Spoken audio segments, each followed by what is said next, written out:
Deepak लोंढेंची SIT कडून चौकशी करण्यात आली आहे। दीपक लोंढे आणि अशोक खरात व्यावसायिक भागीदार असल्याचा संशय एसआयटीला आहे। त्यामुळे खरात प्रकरणी नेमलेल्या एसआयटीने दीपक लोंढेची चौकशी केल्याची माहिती आहे। लोंढेकडून मिळालेल्या माहितीनुसार पोलीस खरातच्या राजकीय आणि व्यावसायिक भागीदारीपर्यंत पोहोचतायत अशी ही माहिती समोर येते आहे।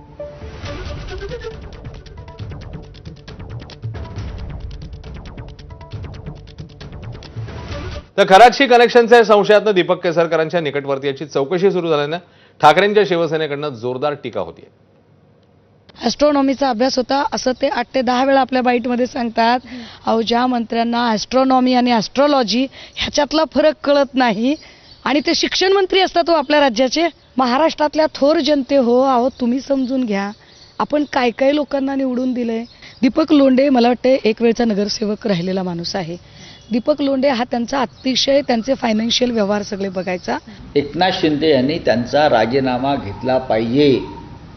एकनाथ शिंदे जर त्या पक्षाचे नेते असतील आणि त्यांचा जर अंधश्रद्धेवरती विश्वास नसेल तर ताबडतोब रुपाली चाकणकरांपाठोपाठ त्यांनी या मंत्र्यांचा राजीनामा घेतला पाहिजे आणि एकनाथ शिंदे गटाचे जे मंत्री अशा कृत्यांमध्ये सहभागी आहेत त्यांच्या संदर्भात एकनाथ शिंदे यांनी त्यांची भूमिका स्पष्ट केली पाहिजे।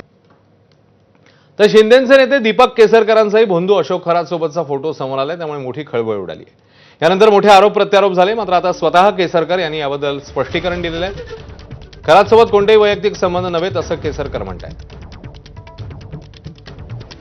कॅप्टन खरात यांना अटक झालेली आहे आणि अतिशय घृणास्पद अशा एका आरोपाच्या संदर्भात ही अटक आहे। त्याचा निषेध मी निश्चितपणे करतो, परंतु त्या संदर्भात जे काही चौकशी असेल आणि जी काही शिक्षा व्हायची त्याबद्दल न्यायालय योग्य तो निर्णय घेईल।